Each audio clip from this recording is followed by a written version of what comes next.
Assalamualaikum warahmatullahi wabarakatuh. Alhamdulillahirabbil alamin wa bihi nasta'inu ala umuri dunya waddin. Wassalatu wassalamu ala asrofil anbiya'i wal mursalin wa ala alihi washabihi ajmain amma ba'du. Alhamdulillah kita semua bisa berkumpul hari ini untuk mempresentasikan uh,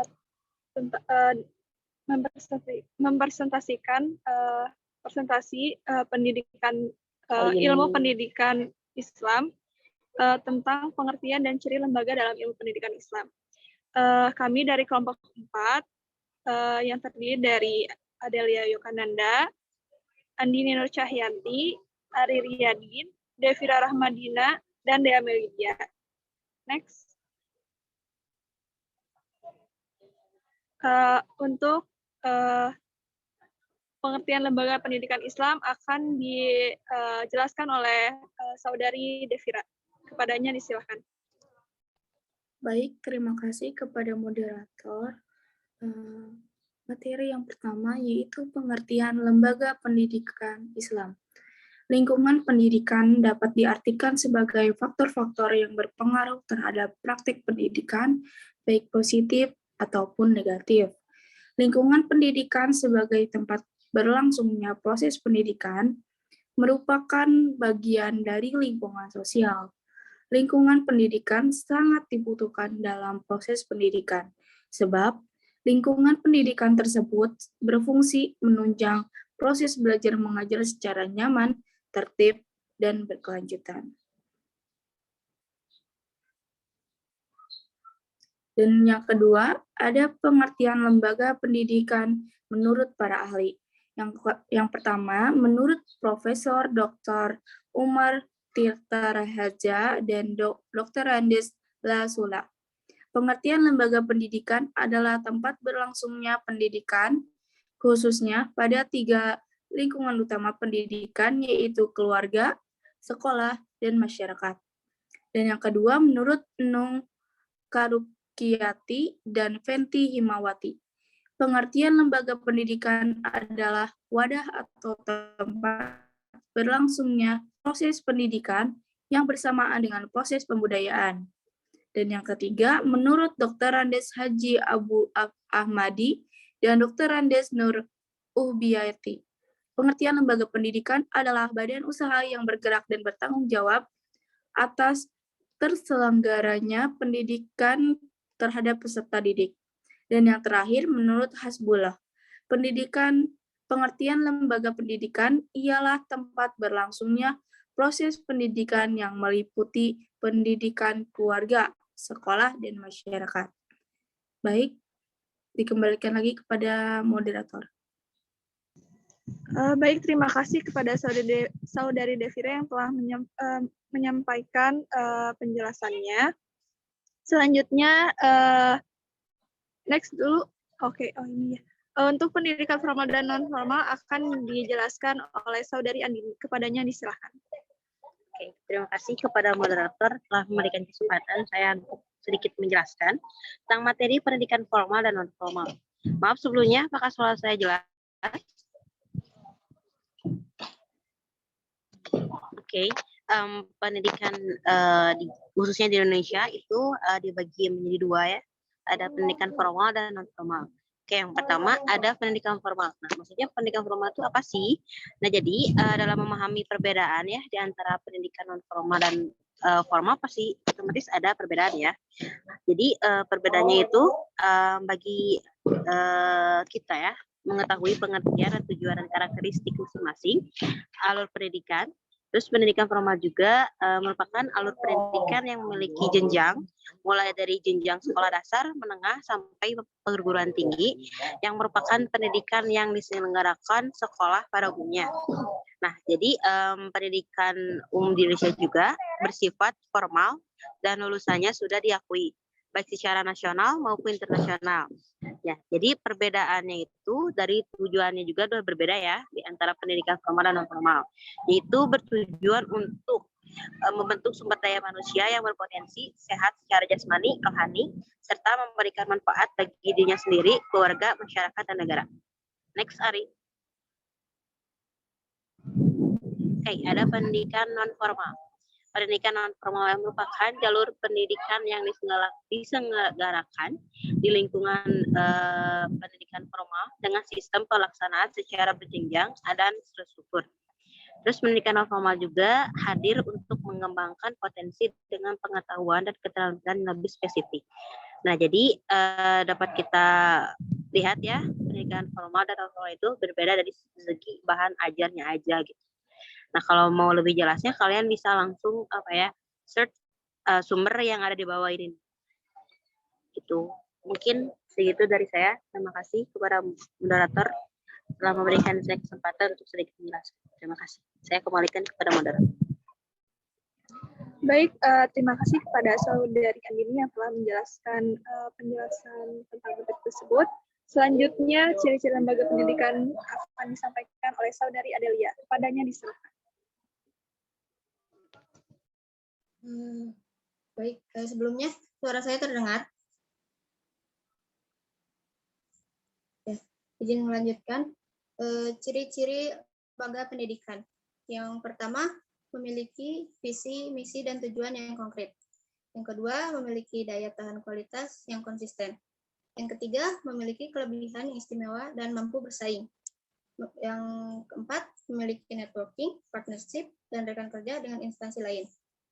Yang kelima, memberikan fasilitas mengenai rasa ketentraman dan kebahagiaan. Yang terakhir, mampu memperkirakan serta menyesuaikan dengan arahan yang berkembang pada depan. Dengan ciri-ciri lembaga pendidikan tersebut, akan lebih mudah menjalankan sebuah lembaga pendidikan dengan lancar. Terima kasih, saya kembalikan kepada moderator.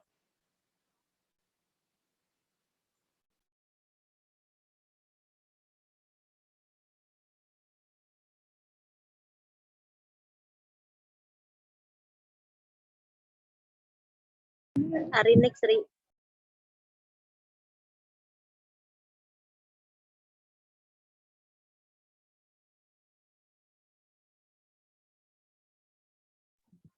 Baik, terima kasih kepada Adelia yang telah menyampaikan materinya. Selanjutnya, ciri khusus lembaga pendidikan Islam tradisional. Nah, itu. Selanjutnya, ciri khusus lembaga pendidikan Islam tradisional akan disampaikan oleh saya sendiri. Ciri khusus lembaga pendidikan Islam tradisional. Yang pertama, adanya hubungan yang akrab antara santri dengan kiainya. Yang kedua, kepatuhan santri kepada kiai. Yang ketiga, hidup hemat dan sederhana benar-benar diwujudkan dalam lingkungan pesantren. Kemandirian amat terasa di pesantren. Yang kelima, jiwa tolong menolong dan suasana persaudaraan ukhuwah sangat mewarnai pergaulan di pesantren.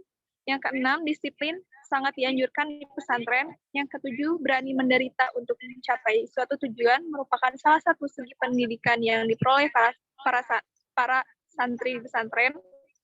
Yang kedelapan, pemberian ijazah, yaitu pencantuman nama dalam salah satu daftar rantai transmisi pengetahuan yang diberikan kepada santri-santri yang berprestasi. Next. Untuk ciri khas pondok pesantren modern ini akan disampaikan oleh Adelia Yokananda. Kepadanya disilakan. Ari, Oh, baik. Untuk ciri khas pondok pesantren modern ini akan disampaikan oleh saudara Ari Riyadin. Baik, terima kasih moderator atas waktunya untuk menyampaikan materi. Sebelumnya, apakah suara saya terdengar jelas? Baik, terima kasih. Jelas. Selanjutnya itu ciri khas pondok pesantren modern.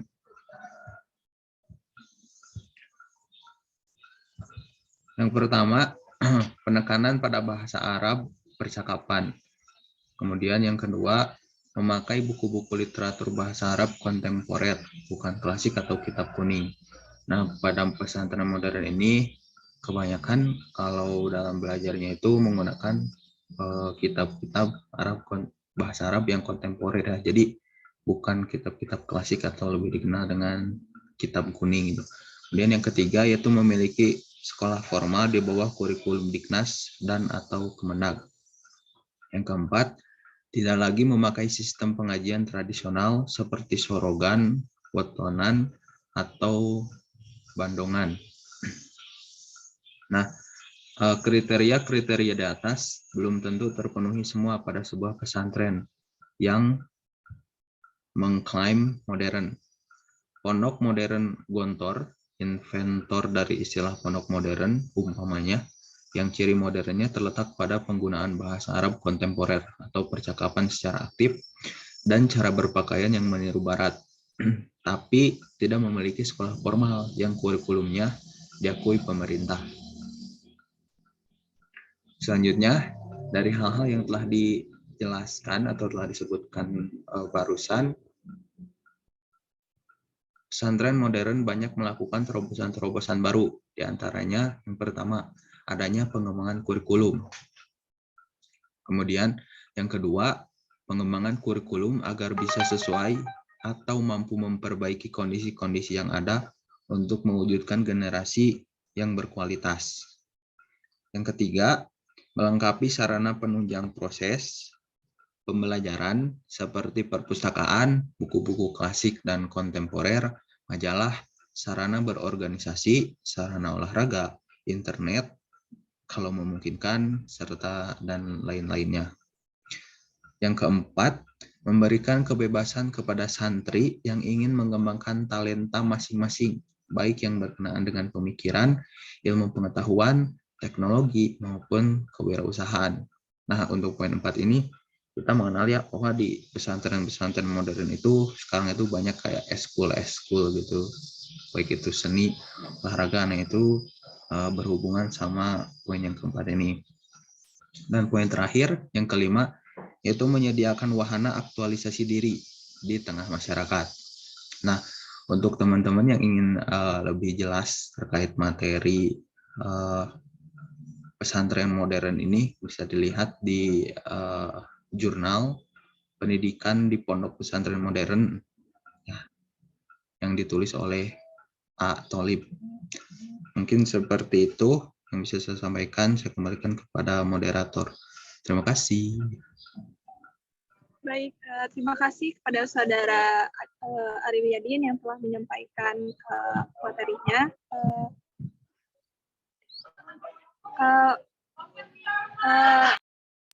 Mungkin sekian dari kelompok kami. Wassalamualaikum warahmatullahi wabarakatuh. Waalaikumsalam warahmatullahi wabarakatuh. Mohon maaf bila ada kekurangan dari kami. Semoga bisa memahami apa materi yang sudah kita jelaskan. Terima kasih.